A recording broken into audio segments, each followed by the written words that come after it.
is quiet, still, and heavy with dreams. Somewhere across vast oceans of time, a fire is being lit for the very first time, not in a hearth for warmth or in a torch for light, but in the shaping of something greater, a spark that would change the world. Iron. This is not just a story of metal or war or invention. It's a story of people, of how we moved from fragile bronze to enduring iron, of how a darker, denser world was born, a world of empires, of shifting power, of tools that carved out civilizations, and swords that carved down empires. This is the tale of the Iron Age. Imagine the cool silence of the pre-dawn, when a blacksmith bends over an anvil, coaxing fire to bend to his will. His hands are steady, his breath controlled, and the hammer in his hand brings forth not just weapons, but a new world. In this age, kings rose not by birthright, but by who held the strongest blade. Cities flourished and fell. Farmers plowed harder soils, warriors marched in gleaming iron helms, and somewhere, in the cradle of forgotten valleys, the very earth began to give up its deepest secrets. But even as this age of might and metal took root, there remained something deeply human beneath it all, the longing to shape the world around us, to master the elements, and to leave behind more than just stone. This video is your key to that journey. Tonight, I will gently guide you through this long and winding passage of history. From the quiet forests of ancient Europe to the golden deserts of the Near East, through the fog-laden hills of ancient Britain to the shimmering forges of India and China, we'll drift calmly across time, and perhaps, as your eyes grow heavier, your thoughts will wander to those ancient days, when men and women first turned their gaze toward the stars and wondered what kind of future they might shape with this new, powerful gift. So take a moment now. Breathe slowly. Where are you watching from tonight? A warm bed in a quiet apartment, a cozy room with the lights low. What time is it in your part of the world? Midnight? 3 a.m.? Let me know in the comments. I love seeing where history finds you. And before we journey into this world together, don't forget to like the video if you enjoy drifting off to tales of the past, and subscribe if you'd like to return for more. It helps keep the fires of this channel glowing warmly. Hello, my name is Sherry, and welcome to my channel. So let's begin. The world before iron was softer, quieter, but not simpler. The wind moved over golden hills and wide river valleys, where early farmers worked their fields with tools of stone and bronze.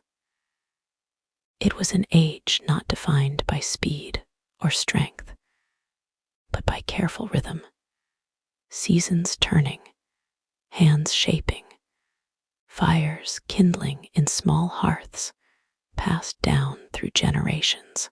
Bronze had given humanity its first real control over nature. From the banks of the Nile to the shores of the Aegean, it was bronze that tamed the soil, carved the first plows, tipped the first spears. Yet, even then, something was missing, something deeper. Imagine a blade gleaming, yes, but brittle. A weapon that served its purpose, but snapped under too much pressure. a tool that dulled too fast. Bronze could be beautiful, but it was unforgiving, entire civilizations balanced on a fragile edge. The supply of tin, rare and difficult to obtain, meant that the rise of kingdoms often came down to access, to trade, to long, vulnerable lifelines stretched across deserts and seas. And when those lines snapped, the age began to waver. But back then, no one knew it was the twilight of an era. In the markets of Mycenae, in the palaces of Ugarit, in the royal courts of Egypt and Babylon, life thrived. Merchants bartered for saffron and lapis lazuli. Scribes etched clay tablets with records of grain. Soldiers marched in bronze greaves with crested helmets and round shields that gleamed under the sun. It was a golden world, though few realized how quickly golden worlds can fall. There were whispers, always whispers, migrations stirring in the north, famine in once fertile lands, sea peoples appearing like ghosts along the coasts, raiding, vanishing. Whole cities burned to ash. Scripts were forgotten. Kings fell silent. Yet far from the chaos, in hidden pockets of earth, others watched the world shift. They were not kings, not priests. They were workers of fire, men who listened to the breath of the bellows, who watched how different stones behaved when heated. They experimented in shadows. They dug deeper into the earth, finding strange ores dark and heavy. What they smelted was crude at first, not stronger, not better, but different. And different has always been the start of something new. Before we go further, pause with me here. Close your eyes for a moment. Picture the world in this moment, not our modern world of noise and light, but a world lit only by flame and starlight. The howl of wolves in distant forests, the creak of wooden carts on dusty roads, the hush of night over a village where children sleep near their mothers, and outside, a man tends a small fire, experimenting, waiting, hoping. The Bronze Age had brought humanity to the edge of glory. Great cities like Hattusa, Thebes, and Knossos flourished with trade and culture. But beneath their beauty, a fragility lingered. They depended on far-off minds, on fragile alliances, on narrow bottlenecks of tin crossing mountains and oceans. And all around them, the world was changing slowly, but with a certainty that history rarely reveals until long after. There is a silence before all great turning points, before a tree falls, before a war begins, before metal turns from something we find to something we master. That silence now loomed over the known world. In Anatolia, deeper ores were being discovered. In northern India, the first signs of carbon-rich metal appeared. In Central Europe, people began to use harder implements without fully understanding why they lasted longer. The changes were subtle, slow, like the shifting of a tide. But make no mistake, the tide was rising. Even the gods were silent. Old temples stood under cracked skies. Prophecies faded. Ships stopped coming to ports that once buzzed with life. It was as if the world had paused, holding its breath. And then, In the quiet places, in the shadow of fallen cities, new fires were lit. You must understand, iron did not arrive like a thunderclap. It crept into the world. It was stubborn, difficult to shape. It took more heat, more patience. Bronze was elegant, iron was brute. Yet the brute had power, and power, in uncertain times, is irresistible. By the time the old world realized what was happening, it was already too late. The people who worked iron were not mighty at first. They were rural, often poor, outsiders, but as they perfected their craft, something remarkable began. Their tools dug deeper. Their axes cleared thicker woods. Their swords didn't shatter. Their plows cut into tougher soil. Slowly, they outlasted those who still clung to bronze, and from these quiet, enduring folk would rise new kingdoms, forged not in marble halls, but in the soot and sparks of blackened forges. Before iron, the world moved gently through time. But iron did not want peace, it wanted fire.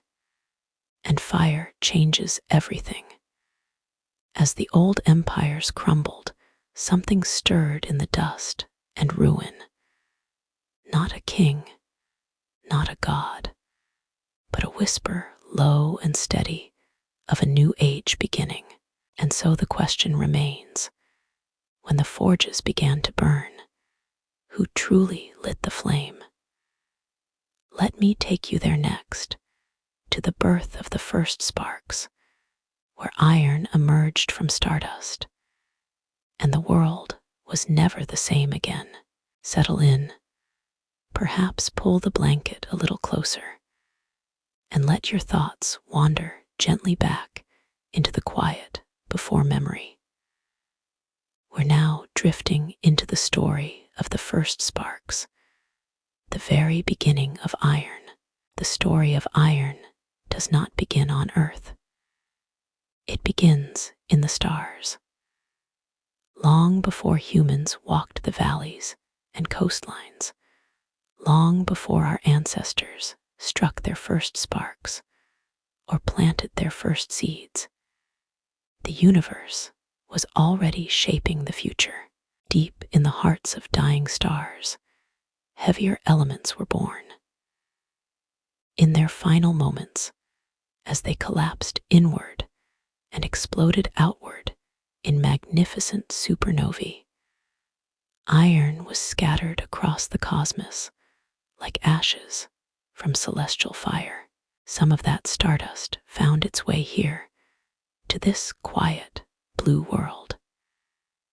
In the earliest days, that iron fell to Earth in the form of meteorites. Cold, mysterious stones that tumbled from the heavens and buried themselves in the soil. Ancient people, awed by their otherworldly shimmer, often treated them as sacred. Long before smelting, long before fire shaped metal, these skyborne fragments were worked cold, beaten into ornaments, tools, or offerings. Imagine a small knife made not by man, but gifted by the heavens, its surface dark and etched, its edge unlike anything found in earthly rock. In Egypt, a dagger found in the tomb of Tutankhamun, wrapped and sealed over 3,000 years ago, was made from meteoric iron. It was not alone. Similar finds exist in Mesopotamia, Anatolia, and even Central Asia. The ancients called it iron from heaven. But Earth, too, held iron deep in its bones. Veins of ore lay buried beneath stone and time. For millennia, they slept, untouched, unknown, Because this iron was different, it would not yield easily. It demanded more. Unlike copper and tin, which melt at relatively low temperatures, iron remained stubborn. Harder to extract, harder to shape. The fires of the early world weren't yet hot enough, but people learned. Slowly, steadily. It may have begun with accident. Perhaps someone building a kiln for pottery used stones rich in iron. The fire raged hotter than usual. When it cooled, something strange remained, dark, heavy clumps with new strength. They didn't melt like copper, but when hammered, they responded. These weren't just rocks anymore. They were something else, something alive beneath the surface. The ancients didn't call it metallurgy. To them, it was a kind of alchemy, magic through fire. Over generations, the process became ritual. Charcoal, they discovered, was key. It burned hotter longer. Combined with carefully chosen ore, a bloom of semi-solid iron could be drawn from the furnace. This spongy mass, not yet pure, not yet steel, was beaten and folded again and again. The impurities were pushed out. The metal grew stronger. And so the forge was born. Not all regions learned at the same time. In the highlands of Anatolia, where the Hittites ruled, iron smelting reached its first true mastery. The Hittites, fierce, secretive, guarded their methods like treasure. To them, knowledge of iron was power, and power was survival. They didn't share their techniques. They let the world believe that iron was mystical, divine. And perhaps it was. The Hittite blacksmiths became more than workers. They were sorcerers of smoke and spark, revered and feared. A forge was not just a workshop. It was a temple. Each strike of the hammer echoed with intention. Each blade carried the memory of the fire. Still, the tools of this early iron were humble. Knives, nails, pins, not yet superior to bronze, but there was something in the weight, the texture, the potential. Those who used it could feel it. Iron had a future. Then, one day, everything changed.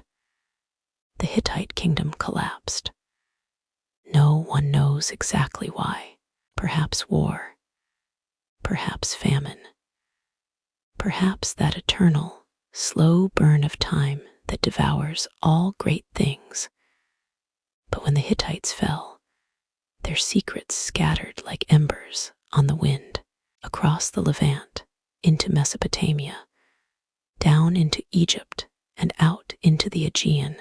The fire spread. Others picked up the knowledge. Cruder at first, unsure. But now the path had been cleared. In the centuries that followed, iron took root in strange soil. In small towns, villages, among people not yet mighty, those on the fringes, not the centers. It was no longer the treasure of kings. It was the tool of survivors. It's strange to think about it now, but in the earliest days of the Iron Age, bronze was still preferred by many. It was more beautiful, easier to craft. But the future rarely listens to the past.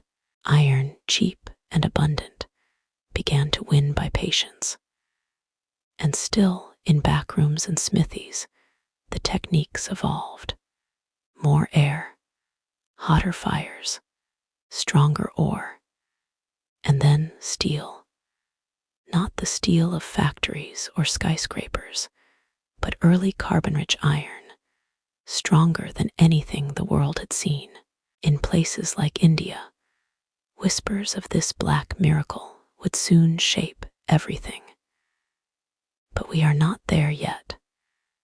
We remain here at the threshold, watching the sparks rise, watching the world begin to shift, a quiet revolution humming beneath the surface. Because you see, fire did more than melt stone. It melted boundaries between classes, between kingdoms, between the powerful and the poor. Iron would soon place a sword in every man's hand, a plow in every farmer's grip, a nail in every builder's wall. The age of privilege was ending. The age of strength was only just beginning. And in the shadows of fallen cities, as the earth cooled and the stars wheeled overhead, a new chapter waited to be written in smoke, in sweat, and in steel. Let's go there next, to the keepers of that early secret, to the Hittites, and the fire they left behind. Let your breathing slow. Let the firelight flicker softly behind your closed eyes. You're drifting deeper now, into a world reshaped not by kings or prophets, but by the ones who knew the forge better than they knew the sword. Into the realm of a people whose legacy, though buried in dust, still glows with the heat of what they once created, the Hittites. They did not rise like other empires. There were no vast, fertile rivers like the Nile or Euphrates to cradle them. No golden coasts. The Hittites built their kingdom among the rough hills and stone-laced plateaus of central Anatolia, what we now call modern-day Turkey, a harsh, uneven land. But beneath it, rich veins of iron waited to be discovered. Long before their name became legend, the Hittites were wanderers. Their ancestors came down from the north, speaking an early form of Indo-European, and settled in the heart of a region already layered in old gods and older ruins. Here they grew, quietly, cleverly. They learned from the Hattians before them, absorbed their scripts, their architecture, their sacred rites, and yet reshaped everything they touched. Their capital was Hattusa, a city cut into stone, encircled by colossal walls, watched over by lions carved in basalt. Even now, if you walk those ruins, you can feel the presence of something old, deliberate, and powerful. The gates still stand in silence, facing out toward mountains that were once filled with hidden roads and secret mines. The Hittites were many things: fierce warriors, pragmatic rulers, sophisticated diplomats. But among their greatest legacies was fire. For it was here, in these craggy hills and forgelit valleys, that iron was first mastered, not simply found, not merely stumbled upon, mastered. Imagine the scene: a hut of clay and thatch, smoke curling through a vent in the roof. Inside, a man stands shirtless, sweat beading on his brow despite the cold air outside. His hands are black with soot. Before him, a furnace roars, small, squat, but hungry. He feeds it with charcoal, pumps the bellows, and waits. The air trembles with heat. The ore within begins to glow, not into liquid, but into bloom, a spongy, half-solid mass. He does not speak. He does not smile. He draws it out with tongs made by his own hand, lays it on the anvil, and strikes. Again and again. With each blow, the impurities are driven out. The metal tightens, strengthens, listens. This is not bronze, which flows like honey and shatters like glass. This is iron. It resists. It demands. But when shaped well, it endures. The Hittite blacksmiths became artisans of fire. They learned how much charcoal, how long to smelt, how to judge the color of heat. These weren't men of books or temples. Their wisdom was passed by hand, by eye, by generations crouched over the same glow. It was knowledge carried in calluses and muscle memory, and they knew its worth, so they protected it. To the outside world, iron remained a mystery, a myth, even as the Hittites expanded, battling Egypt, negotiating with Babylon, extending their reach across the Levant. They kept their secret guarded. There were laws, harsh ones. Any blacksmith who shared his methods with foreigners risked death. The Hittites understood what they possessed, not just metal, but power. Their armies were not yet armored in iron. Bronze still served for many weapons, but behind them, the foundation was shifting. Quietly, unseen, yet no secret remains hidden forever. The 13th century BCE brought change. The world trembled with uncertainty. Egypt, long a superpower, grew weaker. The Mycenaeans grew restless, and out of the sea came raiders, desperate, skilled, unpredictable. We know them only as the Sea Peoples, a vague and troubling name. Their origins are unknown, their fate unclear, but they burned cities, shattered alliances, and tore through the fragile web of Bronze Age trade. The Hittites stood in their path. They fought, fiercely, but something broke. Famine, internal strife, waves of invasion. The records grow silent. Hadusa fell. Its libraries turned to ash. Its palaces, once echoing with the sounds of court and chisel, were reduced to rubble. And in that collapse, the fire escaped. The knowledge of iron, once guarded so closely, slipped into the hands of others, not all at once, and not evenly. But piece by piece, flame by flame, it traveled. A smith in Syria hears of a harder metal and begins to try. A blacksmith in the Levant sees a fallen Hittite blade and wonders at its edge. Word spreads, not in proclamations, but in whispers, in questions asked around fires, in traders carrying fragments, in broken tools reforged. And with each new hand, the knowledge grew rougher, more diverse, sometimes distorted, but also freer. It was no longer a secret. It was a tide. And as the Hittite Empire crumbled, as its cities were swallowed by silence, it left behind no monument greater than this, the spreading of the forge. This is how ages turn, not in sudden explosions, but in slow, glowing embers, passed from one soul to another, until the night catches fire. So sleep now, if you must. Let the echoes of hammer and anvil lull you. Because when you wake, the world will look different. The Bronze Age is ending.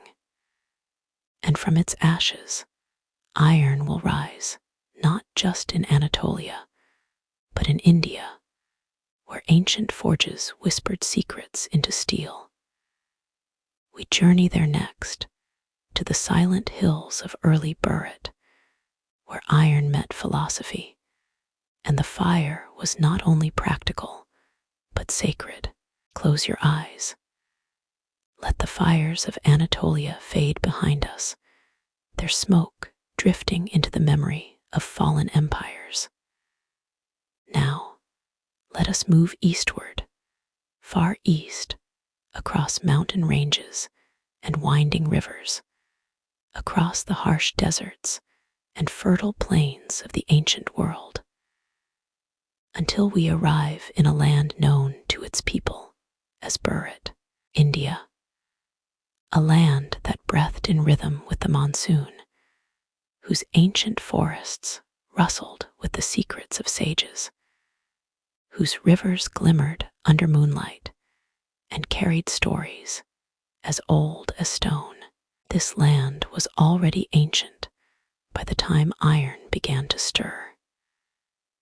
It had seen cities rise in the Indus Valley, places like Mohenjo-daro and Harappa, with their brickwork, their drains, their silent, enigmatic script. It had seen their disappearance too, lost not in fire, but in the slow erosion of time. And yet, the people remained. They moved eastward, southward, into the Gangetic plains, into the forests, into a new age. By 1200 BCE, long before the rest of the world fully embraced iron, something remarkable had already begun in the Indian subcontinent. Here, in this land of sages and soil, iron was not only discovered, it was developed quietly and profoundly into an enduring art. The blacksmiths of early India were different. They did not work in palaces or forge swords for conquering kings, not at first. Their labor was more humble, more grounded. They made tools, plows, sickles, axes, implements not of war, but of cultivation. And in this, something extraordinary happened. Iron in India became a force of life. Imagine a man in a forest clearing near the banks of the Ganges. The rains have come and gone, leaving the earth soft and ready. In his hand is a newly shaped plowhead, black and gleaming. It is heavier than the old bronze one, but sharper, and it doesn't break in tough soil. He straps it to a wooden yoke, urges his oxen forward, and the iron bites deep into the earth, not with struggle, but with certainty. That moment, quiet, unseen, changed the course of civilization. Iron allowed the people of India to move into new lands, to clear forests, to build new settlements in places once deemed too wild or too difficult. Fields grew larger, harvests more plentiful, and with that abundance came time to think, to write, to question the nature of the world itself. This was the age when the Vedas were being recited by candlelight, not written yet, but passed mouth to mouth, preserved in song. The Rigveda speaks of warriors, of divine fire, of battles. But behind the verses, one senses the presence of something more grounded. A people rooted in the land, now made more fertile by the silent power of iron. Unlike the Hittites or the Assyrians, the Indian approach to iron was not wrapped in secrecy or conquest. It was integrated, absorbed, almost spiritual. Metal was not just a thing to use, it was part of the cosmic rhythm. In later centuries, the blacksmiths would be seen not just as craftsmen, but as part of the Varna, the social structure that divided duties and roles. They were not priests, nor warriors, but they held a quiet dignity because from their forges came the tools that fed nations. But India's gift to iron would not stop at simple plows. Over time, they discovered something few others had a way to control, not just the ore, but the carbon. The secret was in the balance. Too little carbon and iron is soft. Too much and it becomes brittle. But in small, precise amounts, it becomes steel, real steel. Long before Europe had perfected it, India had already created a form of high-carbon steel we now call woots. The name might sound strange, but its fame spread wide. Woot's steel was beautiful, dark, often patterned, almost liquid in appearance. It was not made by smelting iron ore in open air like others. Instead, Indian blacksmiths used a closed crucible process, sealing iron with charcoal and letting it absorb carbon in silence, away from the wind. The result was a metal of unmatched sharpness and resilience. It was this very steel, centuries later, that would travel west to Persia, to Arabia, and eventually be forged into the legendary Damascus blades, renowned for their ability to cut silk midair or shatter lesser swords with ease. But long before that fame, long before the warriors, the forges of India glowed in the forests and villages, quietly, steadily. The fire here was not a roar. It was a whisper. It spoke of balance, of nature and craft, of utility and grace. And it endured. Even now, deep in the forests of central India, you can find tribal communities who carry the traditions of ancient ironworking, their bellows made from leather, their techniques passed by hand and breath. India's iron story is not one of empire, but of legacy. It's the story of a people who made the earth yield its gifts, who used fire not just to conquer, but to nurture, who built not just kingdoms, but a way of life rooted in the soil, sharpened by steel, and sung in the verses of the wise. And yet, far away to the west, another force was rising, a power that saw iron not as a sacred tool or a farmer's friend, but as a weapon, a means to expand, to dominate. The Assyrians. In the deserts of Mesopotamia, under a burning sun, iron would be remade into terror. Let us journey there next, to the age when the sword grew sharper, and fear walked in iron boots. Let the fires of India dim behind us now, their sacred embers fading into memory, steady, wise, and nourishing. The rhythm of plow and forge slows, replaced by the distant thunder of marching feet. The world is no longer quiet. The world is bracing for conquest. And at the heart of this rising storm stands Assyria, to the north of Babylon, beyond the rolling hills and along the Tigris River. A people hardened by conflict and sharpened by necessity began to look outward. The Assyrians had always been a proud stubborn people, forged in a land that gave little and demanded much. Their cities were strong, their gods vengeful, their kings relentless. For centuries, they were content to exist in the shadows of older empires, biding time. But time is the great equalizer. By the 9th century BCE, the Assyrians had become something else. No longer just survivors, they were now architects of domination. Their cities, Ashur, Nineveh, Nimrud, buzzed with activity. Temples rose high, palaces sprawled with carved walls depicting the spoils of war. But most of all, the forges burned.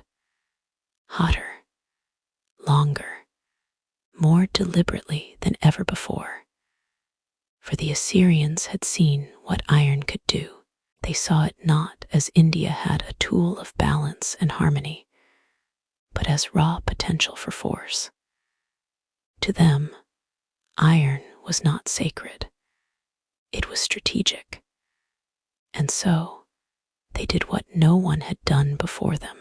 They built a war machine, not of bronze, not of spirit, but of iron. Imagine it, an Assyrian blacksmith, his face lit by flame, hammering out arrowheads by the dozen. Beside him, rows of spears, axes, short swords with cruel edges. These were not ceremonial weapons. They were designed for one purpose: efficiency. The Assyrians understood logistics like few others in their time. Their kings created centralized systems to supply iron arms to massive, standing armies. This was new. In the past, soldiers came and went. In Assyria, war was a profession, and those armies, they marched with terrifying precision. Rows upon rows of infantry, their armor strengthened by iron studs, their weapons gleaming dully in the desert sun. Siege engines creaked behind them, battering rams, mobile towers, innovations that came not from divine inspiration, but from iron and imagination. Cities that once laughed at northern tribes now trembled as the Assyrians approached. Their name alone became a curse on the wind. There are accounts from the ancient world etched into stone, preserved in crumbling tablets, of what it meant to face them. Captured cities saw their walls torn down, their kings humiliated, their people dispersed. Assyrian kings were ruthless, yes, but deliberate. They used terror as policy, iron as its symbol. And yet, it wasn't only through the sword that iron shaped this empire. Iron tools transformed agriculture and construction. Roads were cleared faster, wells dug deeper, stone quarried with greater ease. A civilization is not just built on fear, it is maintained through structure. The Assyrians knew that the same metal that shattered gates could also build bridges. And still, beneath all of this, behind the armor and siegecraft, there was the quiet rhythm of the forge. It's easy to imagine that these iron empires were cold, mechanical, heartless.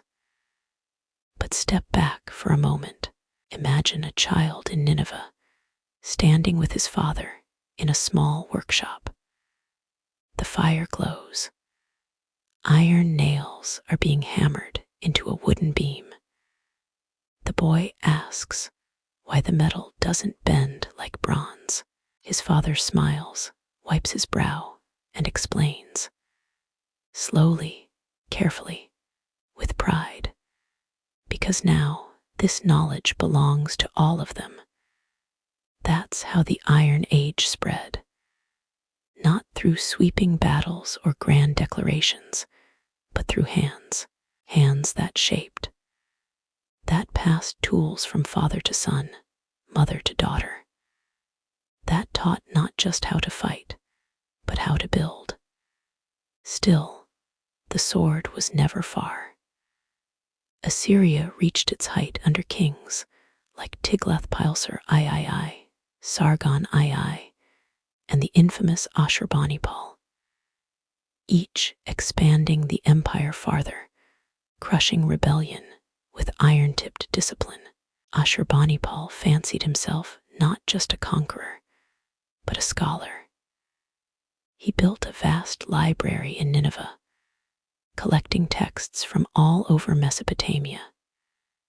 In those texts, alongside myths and legal codes, lay descriptions of ironworking, formulas, perhaps, for smelting, a quiet acknowledgement that this, too, was part of empire. But all things in time must turn. The very strength of Assyria, its brutality, its central control, its relentless pace, became its burden. Rebellions sparked. Babylon rose.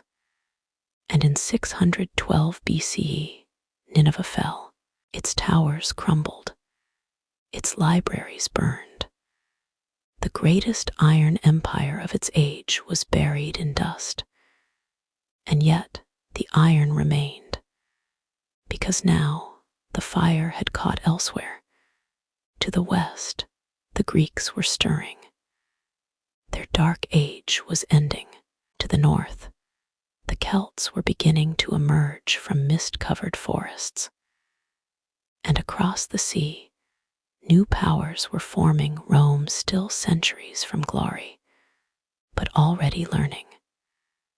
The Assyrians had proven one truth: iron gave advantage.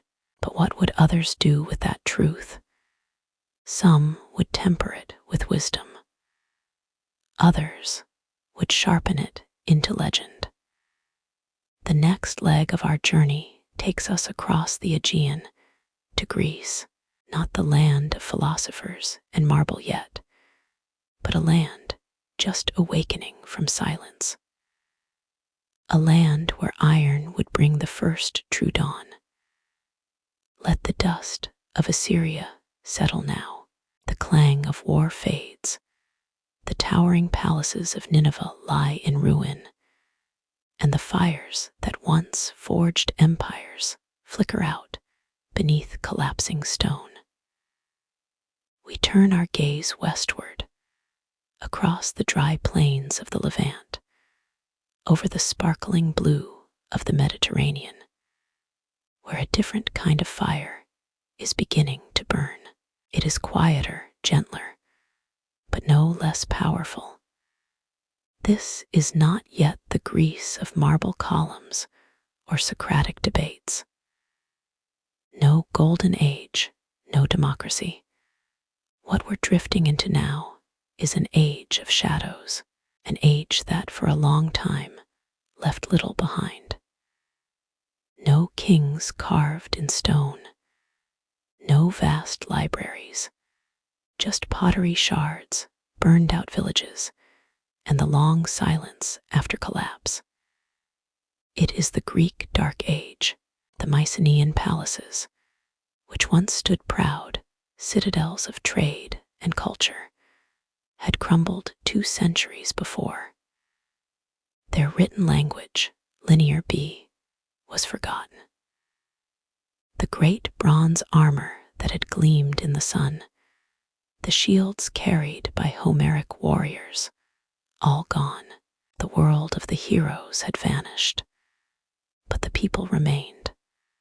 They returned to farming, to fishing, to living quietly in valleys and along the rocky coasts of the Aegean.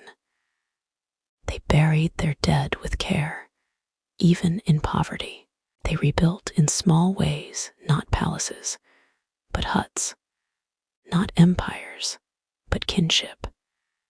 It was as though Greece was drawing in a deep breath, waiting, remembering. And in this stillness, iron arrived. No one knows exactly how. Perhaps it came through trade with the Hittite refugees.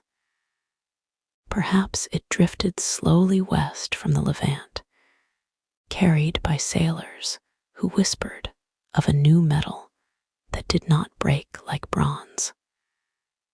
However it came, it changed everything. At first, it was simple. A farmer in a rocky part of Thessaly might have received a small iron blade from a wandering trader.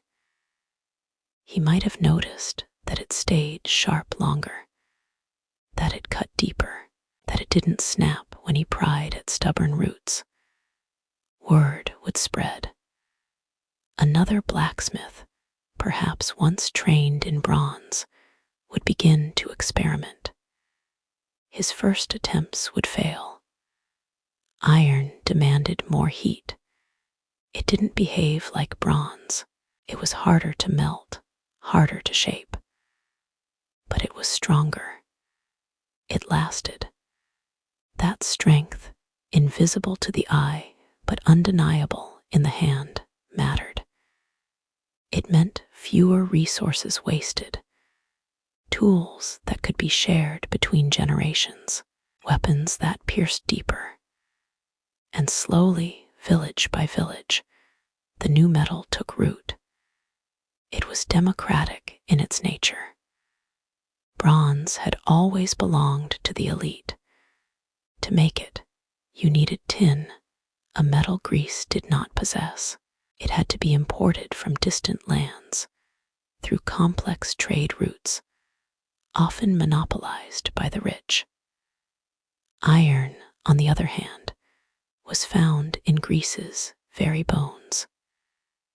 Veins of ore ran through its mountains, waiting to be drawn out by anyone with the courage and the fire to try. Iron made weapons more accessible. That meant more soldiers, more defenders, more ambition. The tight grip of the aristocracy loosened, if only slightly. And in that opening, a new Greece began to stir. The poet Hesiod, writing in the 8th century BCE, spoke of the age of iron as a time of toil and hardship, but also of strength. He was not wrong. Life was not easy in these early Greek villages, but it was moving. The gears were turning again. And then came the words. Alphabetic writing, adapted from the Phoenicians, returned. Simpler than linear, be more flexible. It allowed for stories to travel, to grow, to take on rhythm and power. Around fires, bards began to recite tales of Troy, of Odysseus, of gods and monsters.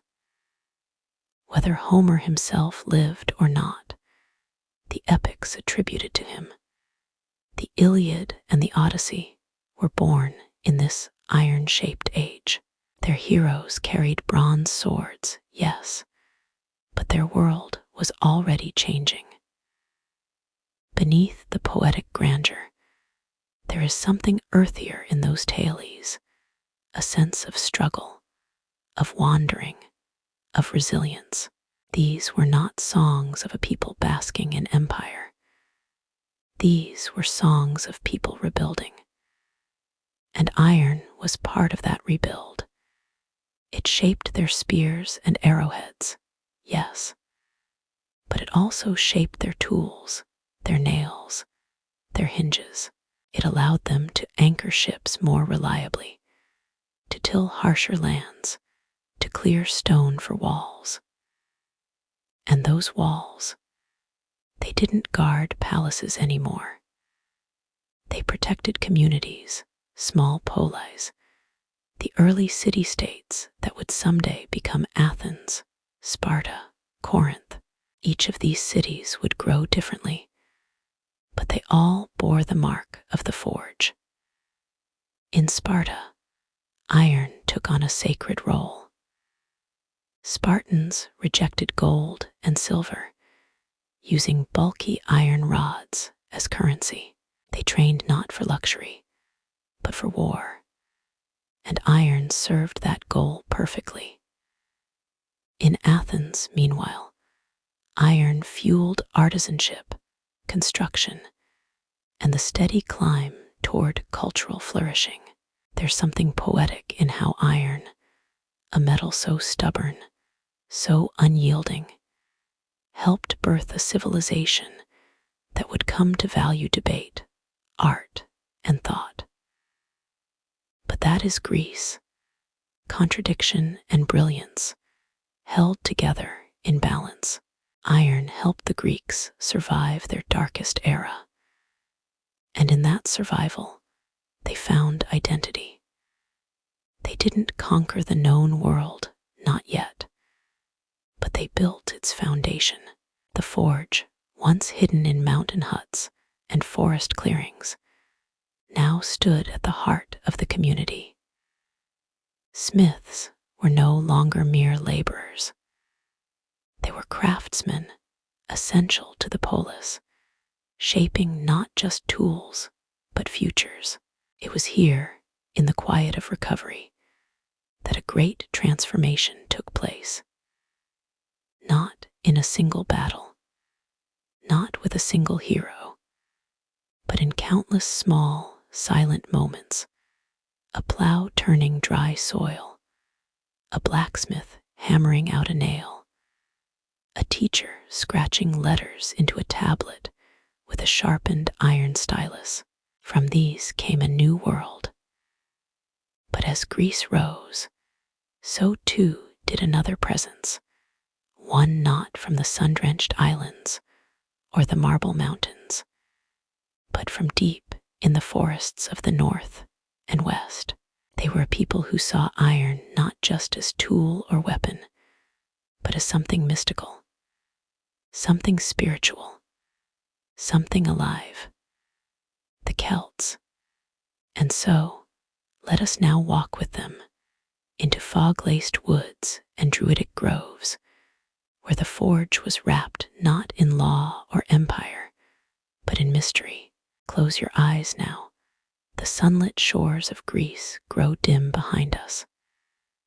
The sound of sandals on stone streets, the lapping waves of the Aegean, the chants of poets, all fading. We move now through fog. The sky darkens, the trees close in, and the land becomes wild. You are no longer in the world of marble and scrolls. You are in the forests of ancient Europe. This is the land of the Celts. No empire carved it into maps. No great stone cities marked its rise. Instead, it moved with the rivers and the trees, with the wind in the leaves and the breath of the animals. A civilization without walls. A people with no single name for themselves. To the Greeks and Romans, they were Celtae, mysterious, fierce, and unknowable. But to themselves, they were simply the people, the clans, the kin, the tribes who danced with the land and lived by the forge. Their world was alive, not just with beasts and storms, but with spirits, gods, and unseen powers that hummed through every tree and stone. And nowhere was this power more focused than in iron. For the Celts, the forge was not merely a place of labor. It was sacred, magical. The blacksmith was not just a maker of tools, he was a wielder of transformation, a seer of flame, a companion of gods, In some traditions, he stood equal to the Druid. Now picture this, deep in the forest, beside a stream that glimmers with the light of a pale dawn, there stands a small forge. The ground around it is trampled with ash and charcoal. Hanging from trees are charms, bones, feathers, twisted metal, offerings, or protections. No one can say. The smith stands over his fire, feeding it carefully. He speaks no words, but his movements are deliberate, ritualistic, as though the metal can hear. He places a chunk of dark ore into the bloomery, a furnace fed with bellows made from deer hide. Slowly, with patience passed down through countless generations, the fire grows. Not fast, not furious, but steady and hot. When the time is right, the bloom is pulled from the flames, a lumpy, half-solid ball of iron. He begins to hammer. Sparks fly, not randomly, but with purpose. Each strike a step in a dance, and what emerges is something new. A blade, perhaps, a chisel, a spear tip, or even something ceremonial, an offering to the spirits beneath the earth. Because for the Celts, not all iron was meant for battle or toil. Some of it was returned into lakes, into bogs, into rivers. Across Europe, archaeologists have found iron weapons, perfectly usable, cast into the water, not lost in battle, not thrown away, given as gifts to gods we no longer name. This was the Celtic way. Everything had spirit. The tree, the stream, the flame, the metal. To shape iron was to interact with forces beyond comprehension, and what they shaped was extraordinary. Celtic ironwork was elegant, often flowing with curves and spirals, unlike the rigid forms of Greek or Roman design. Their swords were long, with leaf-shaped blades that shimmered when polished. Their helmets were ornate, not just for protection, but for ceremony. Even their shields bore swirling motifs, each design echoing wind, water, and fire. But make no mistake, they were warriors. To the Romans, the Celts were terrifying. They painted their bodies in blue woad, screamed in battle, charged with ferocity unmatched by disciplined legions. Yet this chaos, this fury, was not mindless. It was ritual. It was belief, and at its core was iron. The Celts did not write history. They passed it in song, in story, in memory. Their druids, the spiritual leaders, healers, and judges, kept the knowledge alive, passed through the generations in whispers and chants. The secrets of the forge, too, were guarded, not with greed, but with reverence. In some tribes, iron was never touched without ceremony. They knew its power. They knew that what came from the ground had a cost, that to pull fire from stone was to change the world and the self. And yet, despite their deep spirituality, the Celts were practical. Iron enabled them to farm harder lands, to clear forests, to expand beyond the edges of older Bronze Age cultures. They did not build cities, but they did build oppida, large fortified settlements, often on high ground, connected by road and trade. From the British Isles to Galicia, from Gaul to Bohemia, a vast network emerged, not a single empire, but a living web of culture, united by tongue, belief, and iron. Even the Romans, who prided themselves on engineering and precision, admired and feared Celtic metalwork. Julius Caesar, during his brutal conquest of Gaul, noted the strength of their weapons, the elegance of their craftsmanship, and the courage of their warriors. He also noted their tendency to bury or destroy their own treasures, rather than let them fall into enemy hands. To the Celts, surrendering iron was more than defeat. It was desecration. And when Rome finally crushed the tribes, one by one, the iron forges fell silent. Or so it seemed. But nothing truly dies in the earth. Even now, in the highlands of Scotland, in the misty woods of Ireland, in the buried bogs of Denmark, we still uncover their legacy. Iron blades wrapped in leather, horseshoes made for riders who never returned, twisted torques of iron and gold buried in ancient barrows. The Celtic forge may have cooled, but the fire still sleeps beneath the soil. And so we leave this forested world behind, not with a shout, but with silence. The druids fade into the mist.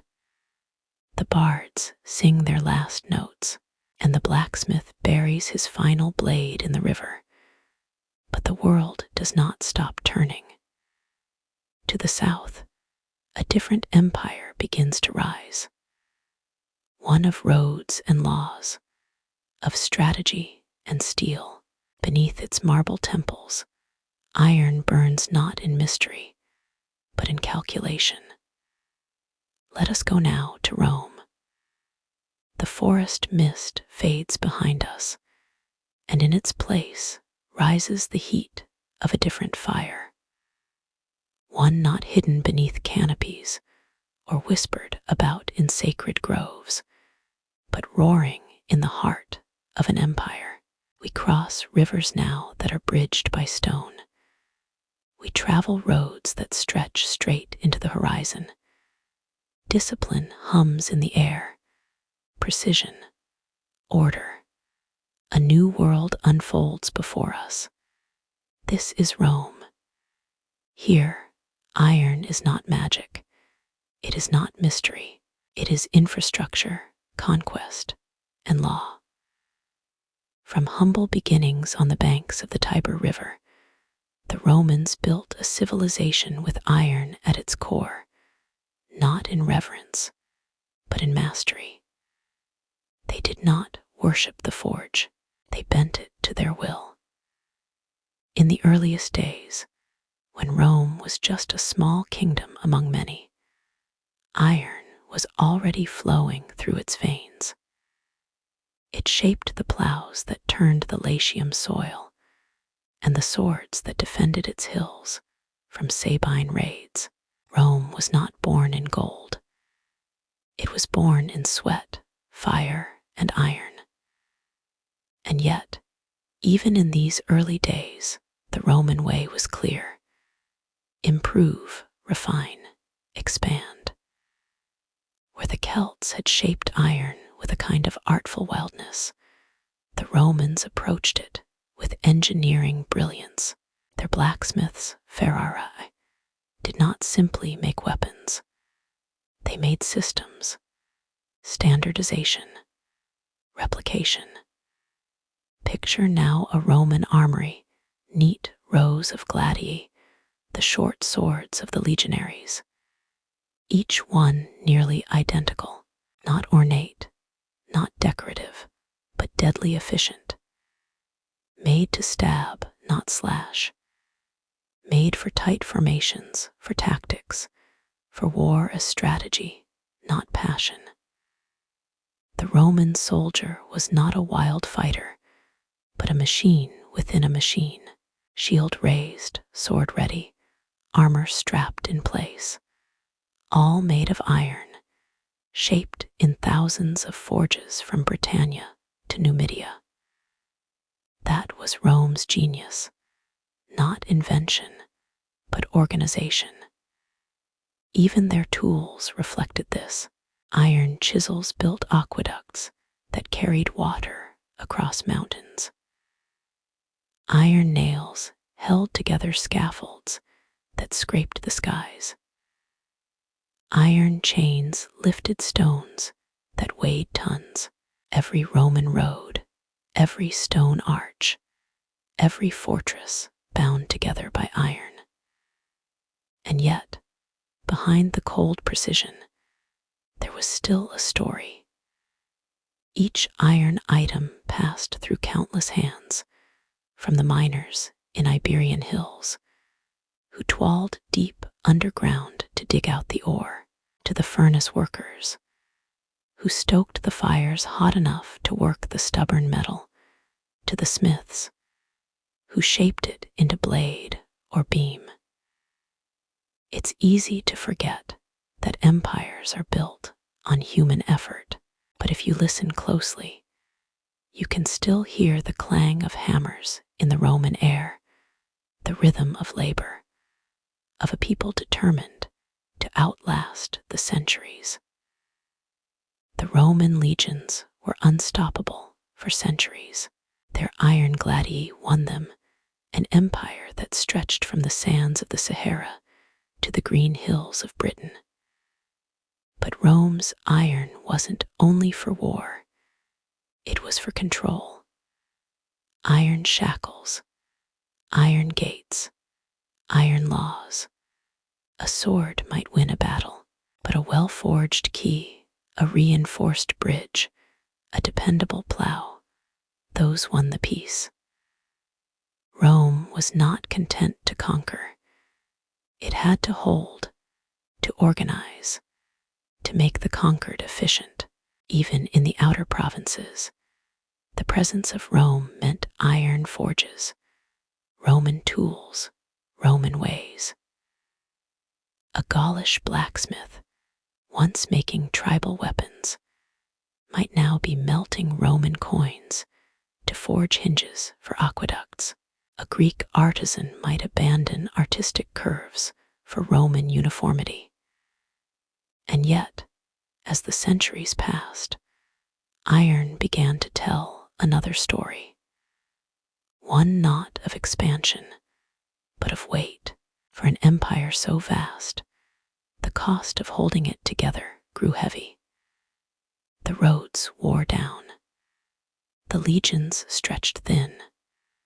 The fires of the forges burned more to maintain than to build. The iron of Rome, once a symbol of dominance, became a symbol of burden. Civil wars flared, borders buckled, and across the frontiers came whispers, footsteps, and eventually storms. The very tribes Rome had once driven back, Visigoths, Vandals, Huns, now learned to forge iron of their own. Or they took it from Roman stockpiles, wielded it against the empire that had once believed itself eternal. And in 476 CE, as the last Western Roman emperor fell, the great iron machine began to fall silent. But even in ruin, Rome's iron endured. Its tools remained buried in the soil, its weapons rusted in battlefields, its bridges, some still standing. Its laws echoed into the Middle Ages. Rome, like iron itself, did not vanish. It changed, and it passed the flame to new hands, to new peoples, to new ages. One of those born not in empire, but in religion, in feudalism, in the slow recovery from Rome's collapse, would wield iron with an intensity unseen before. an age of castles, chainmail, and crusades. We are not there yet. First, we must walk into the long twilight after Empire. The forges go quiet, the streets empty, and the iron sits in shadow, waiting for the world to catch its breath. The cities are hushed now. The statues of emperors crumble. The aqueducts, once brimming with life-giving water, run dry.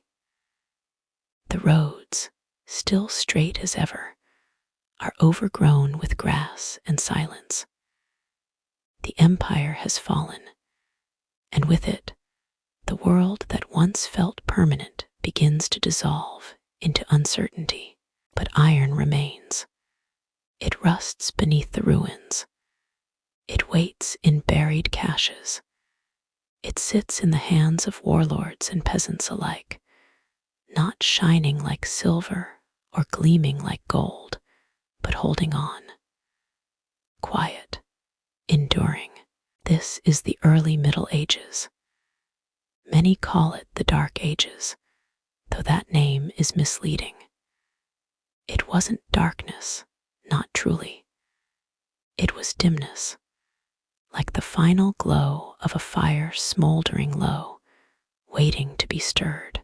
And so we find ourselves in a fragmented world, no longer ruled by emperors from marble palaces, but by local lords in timber keeps.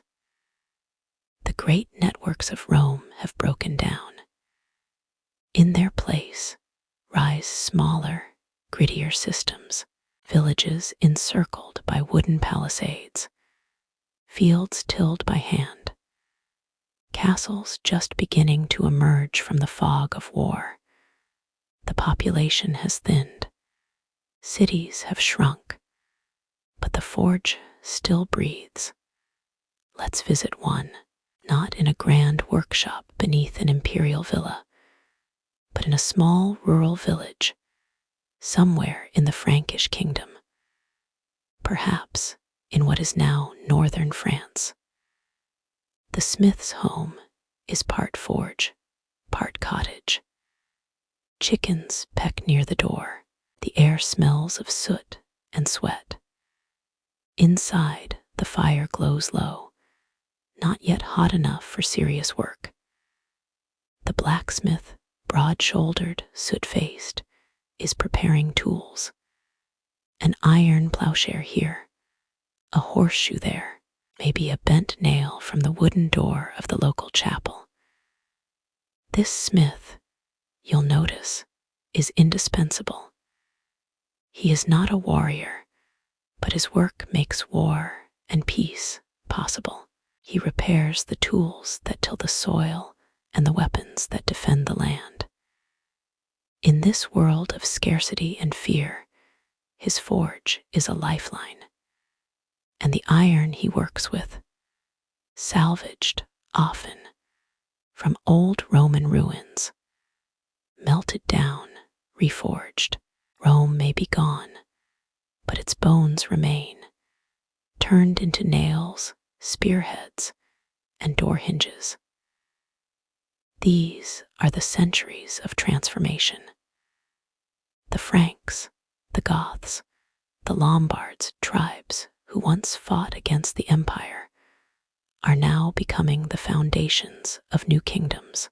They convert to Christianity, marry into old Roman families, adopt Latin customs, and they bring iron with them. By the 9th century, under Charlemagne, the Carolingian Renaissance begins. A flicker of light returns. Monasteries copy ancient texts. Roads are repaired. And iron, once again, begins to shape not only tools and weapons, but symbols of order. Monastic blacksmiths rise in importance. Within the stone walls of abbeys, the clang of hammers joins the chanting of monks. Faith and forge, side by side, crucifixes of iron hang beside altars. Church bells are cast with stronger metal. Iron-bound doors protect sanctuaries, but it's on the battlefield where iron truly declares its next chapter. The Viking Age begins.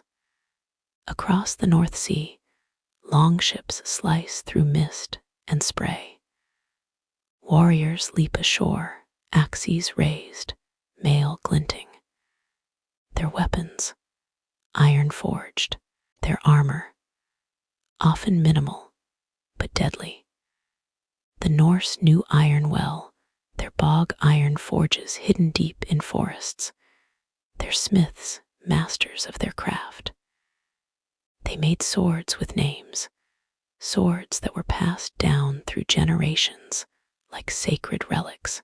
The Carolingians fought back, forging stronger swords, better armor. The Frankish spatha, a long, straight sword, became a symbol of knightly valor. Iron was not just a weapon now. It was a mark of class. The feudal world began to harden. A man in iron with chainmail, helmet, sword was not just a fighter. He was a noble, a knight. He swore loyalty to a lord, held land, and rode a horse shod in iron shoes. But the peasants, too, depended on the forge.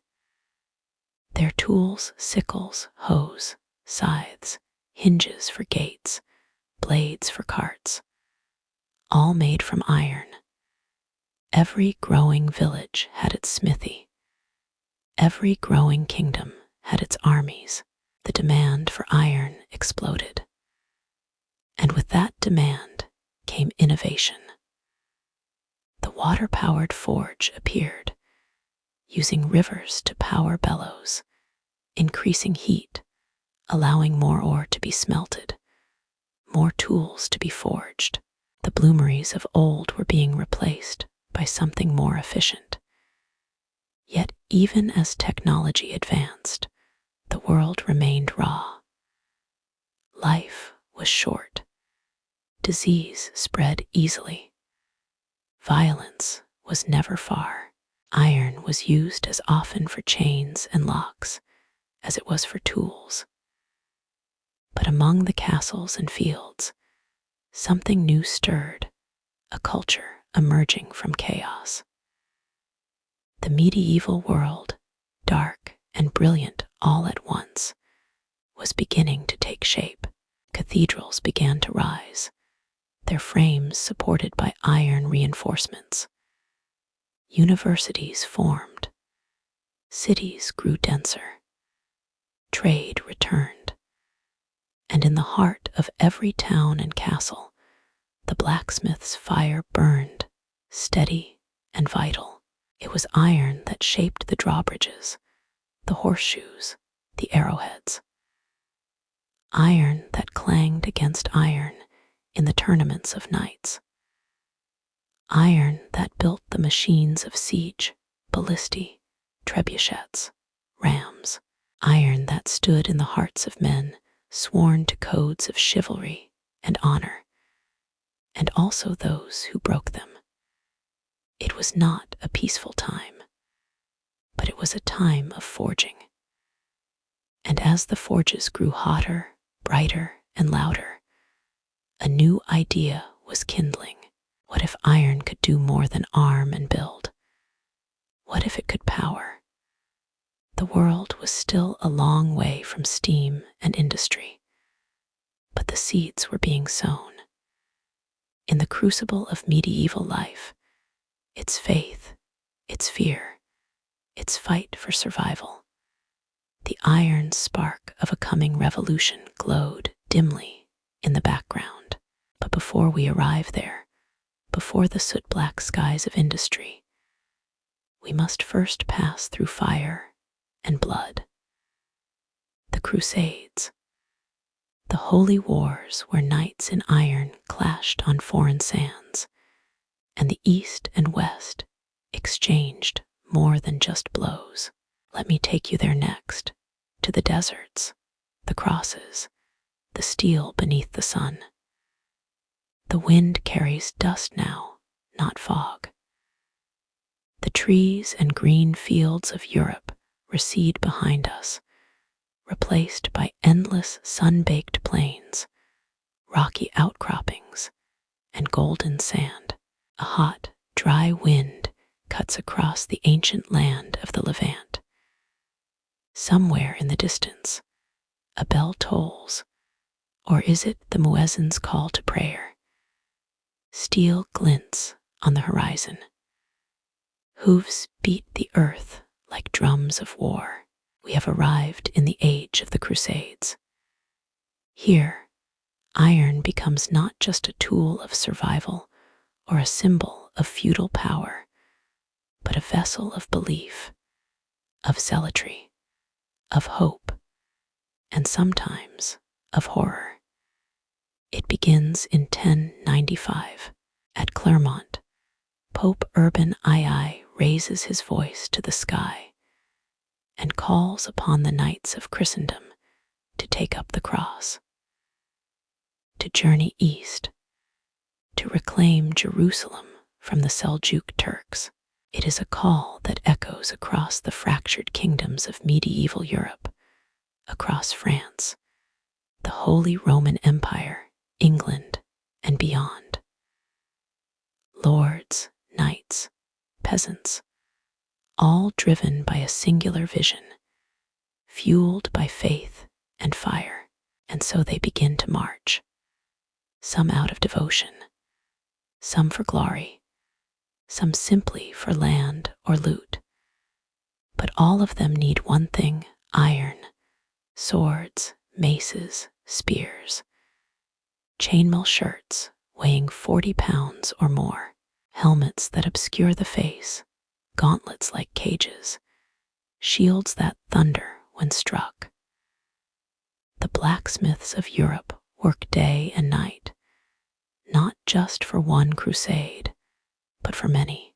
What began as a singular holy mission becomes a series of brutal campaigns stretching over 2 centuries.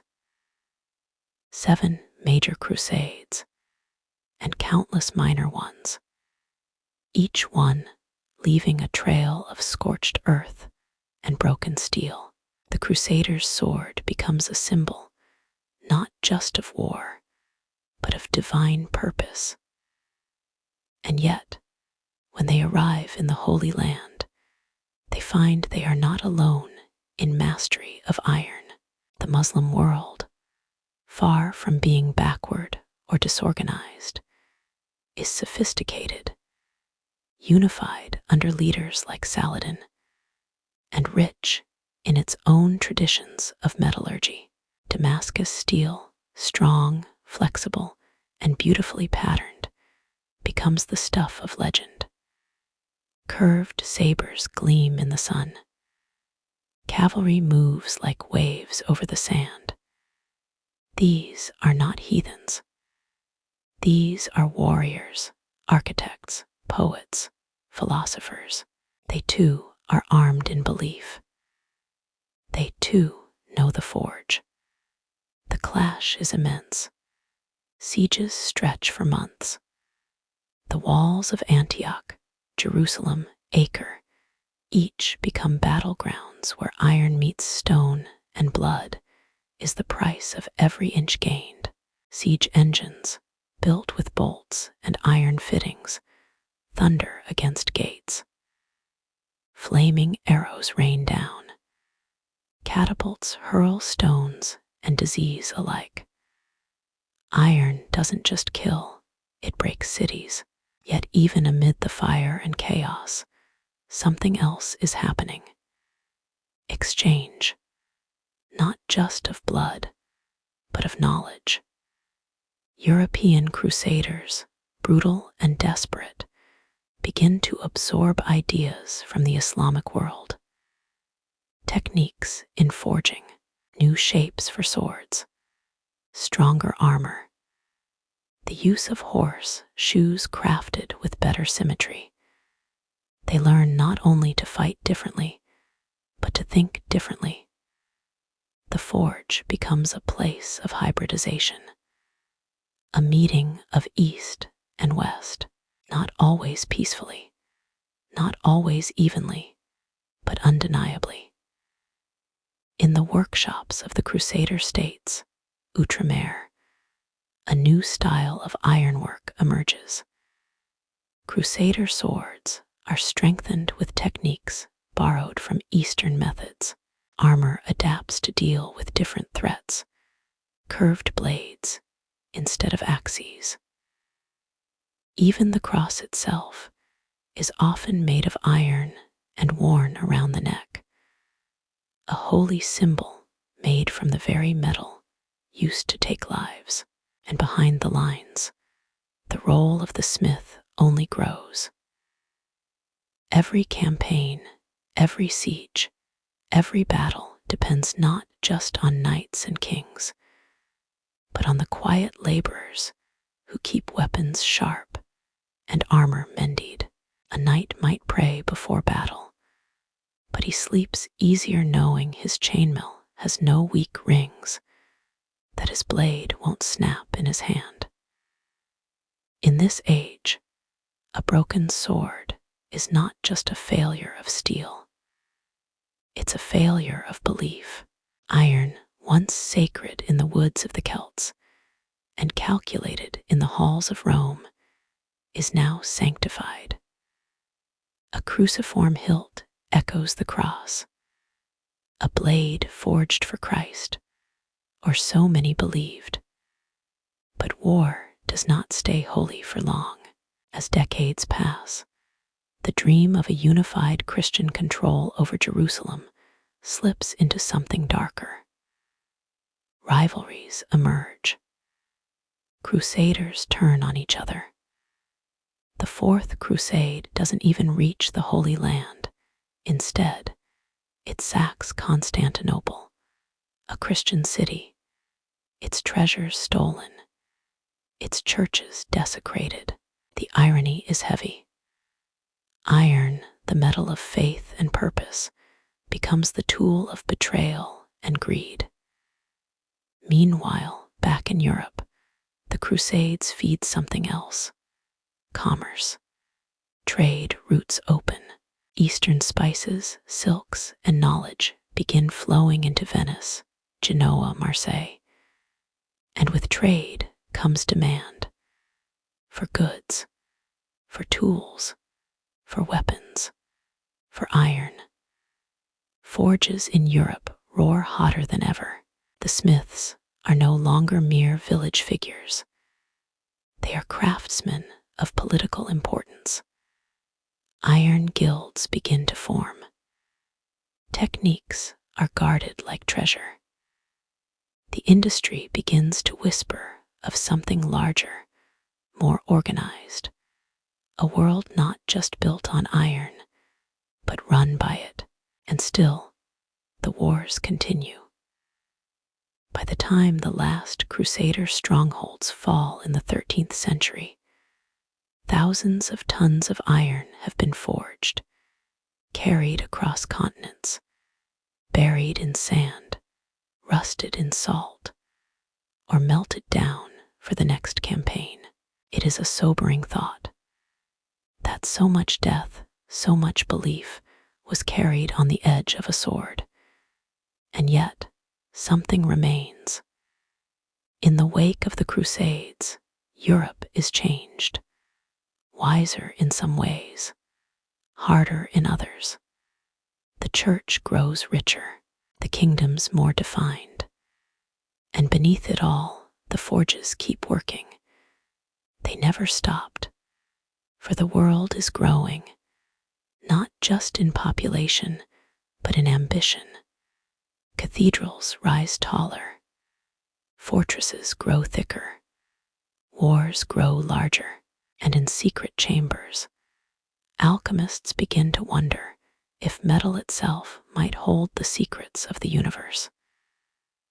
We are nearing the end of the medieval world. Its towers, its feasts, its prayers. But before the sun sets on knights and castles, we must face the fire one more time. The 100 Years' War.